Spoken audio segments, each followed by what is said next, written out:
রে গেলাম রে, ওরে আল্লাহ রে, মাথায় পানি ডাল।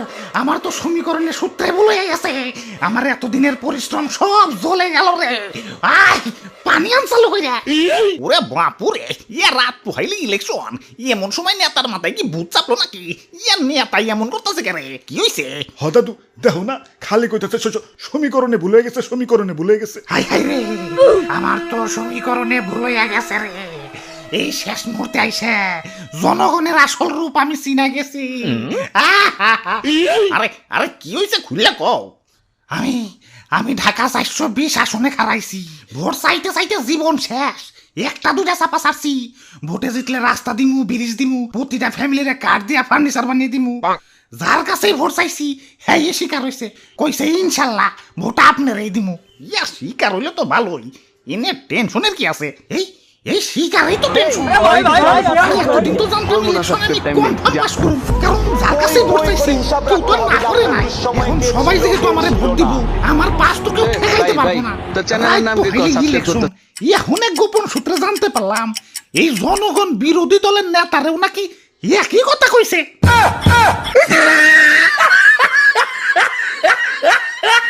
আমার নির্বাচনী এলাকার মধ্যে প্রত্যেকটা এলাকায় গিয়ে সবার সাথে হাত মিলাইছি। হ্যান্ডশেক করতে একটা কাক পক্ষীরও বাদ রাখি নাই।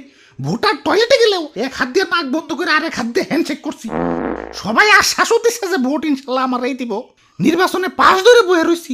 এখন যদি শুনি যে জনগণ সবাই আশ্বাস দিয়ে বেড়াইতাছে, কত কেমনটা লাগে। তোমরা কি মনে করো নেতারা জনগণের সাথে রাজনীতি করে? না, ভুল। জনগণই নেতার সাথে রাজনীতি করে। খালি কি রাজনীতি করে? চার দোকানে গেলে নেতার টাকায় চা, পান, বিড়ি, সিগারেট উড়া ধরে মারে। বিরোধী দলের নেতার টাকারেও মারে। তুমি আর কথা কও না। তোমার দিয়ে কি কম টাকা ভাঙছি নাকি? আমার সব টাকা চলে গেল। আরে নেতা সাহেব, আমি কি জানি নাকি যে জনগণ দুই নৌকায় পারাতে চলে? হাই রে, এতদিন আমি তো পাস কনফার্ম ধরে বয়ে রইছি। জনগণের চিনতে অনেক দেরি করে ফেলাইছি। রাত পয়লাই মোটামুটি আমার মনে হয় আর ইলেকশনে পাস করা হইল না রে। পানি আনসালো কইরে। ওরে বাপুরে, এখনই হাল চাললে হইব না। রাত এখনো বাকি আছে। এক রাইতে আর কি হইব?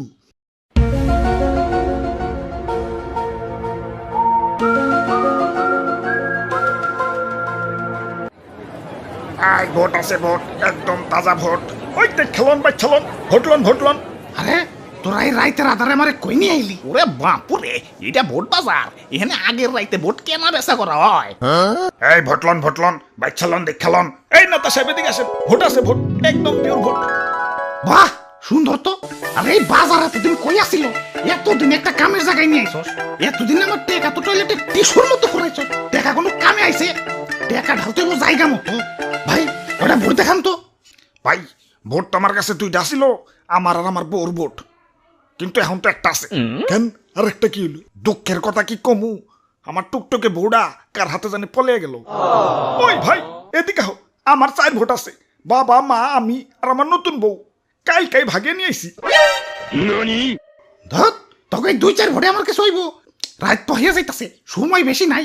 আমার লাগবো শত ভোট। তাইলে নেতা সাহেব এইদিকে আহি। এই বাজারের মধ্যে আমি সবচেয়ে বড় ভোট ব্যবসায়ী। আমি গত 15-20 বছর ধরে সফলতার সাথে ভোটের ব্যবসা করবার লাগছে। আমি চাইলে আপনার এক চান্সে পাস করে দিবার পারি। কও কি? তা তোমার কাছে কত ভোট আছে? ভোটের হিসাব যদি করবার যাই রাত তো হয়ে যাইব, মাগার ভোট গুনা শেষ হইব না। কও কি? এত ভোট? তা বাড়িতে কয়জন তোমরা? আমি, বাবা, মা আর আমার টুকটুক আছে একটা বউ। তাইলে না ভোট মাত্র 7টা হইল। নেতা সাহেব হালাই আমগো সময় নষ্ট করতেছে, চলেন অন্য দোকানে যাই। আরে খারাও, হিসাব শেষ হয়েছে নাকি? 4টা বউ হইলে শ্বশুর বাড়ি কয়টা? 4টা। শ্বশুর কয়টা? 4টা। শাশুড়ি কয়টা? 4টা। 4টা শ্বশুর বাড়ির আবার আলাদা আলাদা চাচা শ্বশুর, মামা শ্বশুর, খালু শ্বশুর, ফুফা শ্বশুর, চাচি শাশুড়ি, মামা শাশুড়ি, খালা শাশুড়ি, ফুফু শাশুড়ি, আবার শালা সুমন্দি, খালিও তো আছে। দাদা শ্বশুর, দাদি শাশুড়ি, চাচতো দাদা শ্বশুর, চাচতো দাদি শাশুড়ি। ও উকিল শ্বশুর শাশুড়ি তো ভুলেই গেছে। বুঝছি। চাই শ্বশুর বাড়ির ভোটে আমার হয়ে যাইব। এই যে নাও, টাকার বস্তা দিয়ে থয়ে গেলাম। ভোটগুলা জায়গা মতো দিতে কইও। আরে ওইটা কি? আরে এইটাও দেখি টাকার বস্তা। এটা কই থেকে আইলো? ইয়ে মানে মানে আরে ভাই, আপনি না একটু আগে এক নেতার কাছে সব ভোট পয়সা দিলেন, এখনো বাড়ি যান নাই? আপনি না একটু আগে এক নেতার কাছে সব ভোট পয়সা দিলেন, পানি আন চালু কইরা।